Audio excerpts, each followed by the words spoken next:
What's up, guys? This is Guillermo Auto. I'm doing front brakes on a 2011 Ford Fusion. They're not too bad, pretty easy. Tools I used was a ratchet, a 14mm socket, 15mm socket, some pliers, a T10 torque socket for taking off the rotors. I used a flathead and some brake lube. Alright, so first thing we got to do is remove these torque bolts if you're going to be taking the rotor off. If not, you can just skip ahead. I'm doing it because taking them off now with the brake pads holding the rotor will make them easier to take off, T10. as opposed to having like the caliper off and then like the rotor just spinning while I'm trying to take these off. I'm going to take these off. They can be stubborn. Sometimes you have to hit them with the ball peen hammer, with the ball peen side to loosen them up. Alright, so I got these out. I'm going to put these aside. I'll put them back on later. Now I'm going to get the caliper bolts off. These are 14mm bolts. I'm going to go ahead and ratchet these off.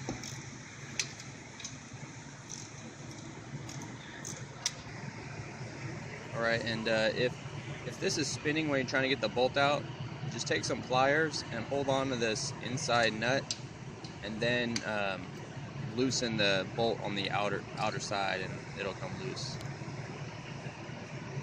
Same for the bottom as well. So I'm gonna go ahead and get these off. Alright, got my caliper bolts off. Put these aside, wiggle this off. I'm gonna place it over on this side so it doesn't stress the brake line. Alright, now I'm going to get these little brake pad springs out. Just go ahead and pop these off. Don't lose them though, because you'll need them if your new pads don't come with them. So I'm going to go ahead and get these off, put them aside.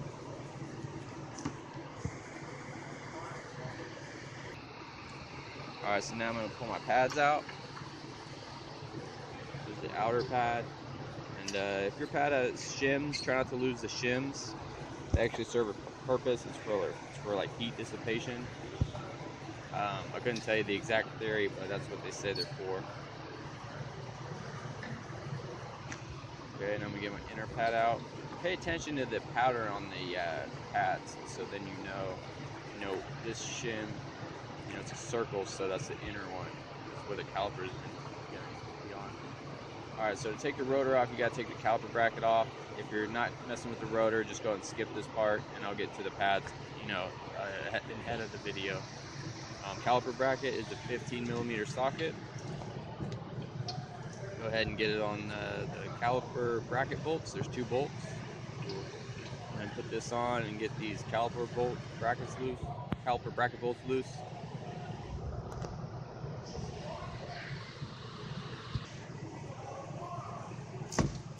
Alright. And these will probably be a little tighter than your caliper bolts, because these hold the bracket, the whole assembly to the knuckle. So when you put these on, you want them to be nice and tight as well. Go ahead and get these loose.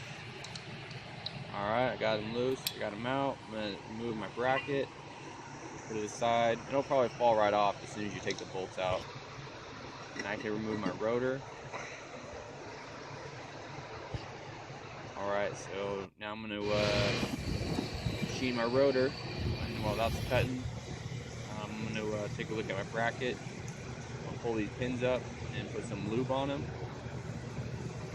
Both pins come up. You can pull them out. You can shoot lube either in the hole or rub lube on the pins and put them in. Also the hardware, put a little lube on the hardware if you want. Clean with a wire brush. Alright, this is what I mean with the wire brush, just kind of get all the dirt, grime off the hardware. Alright, so my rotor's cut, putting it back on. Make sure your holes are aligned for the Torx bolts. Go and put those back in. If you lose these, it's not a big deal, but try not to lose them. Put my bracket back on. Tighten this down. Like I said, try not to lose those torque bolts. They help keep the rotor straight. Only if you absolutely can't find them, then just go without them. But here's my pads. shims are coming off. Just a little tip with these shims. If yours are falling off and it's being a pain, you can just put a little brake lube on the pad, and then just use that as kind of like a glue to keep the shims together, so they're not flying off when you're trying to put them on. They are usually held together by some kind of lubricant, anyway. All right, so my round one is going to go in the back. Also, I'm going to lube the ears of the pad. All right, so I got my pads in. Also, I got to put my springs back in. There's little holes on the pads where these go into. Right here. Try to zoom in. Right there. Right there.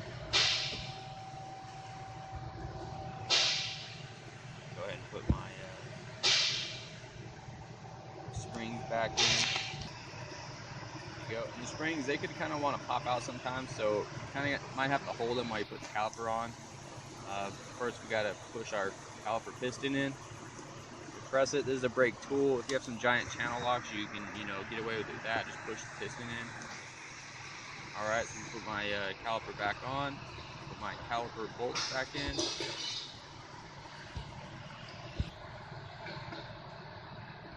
Back in. And same thing. If it's spinning when you're trying to put it in, just hold them with the pliers. And yeah, if it's spinning like this, just hold it with the pliers and tighten them down. All these bolts have to be really tight. Not too tight because you could break them, but nice and snug. Alright, so yeah, I got my caliper bolts on. Make sure your brake line isn't twisted or anything. Make sure, I'll just say double check all your bolts. And that's about it. So it should be okay. Thanks for watching the video. Please like, comment, and subscribe.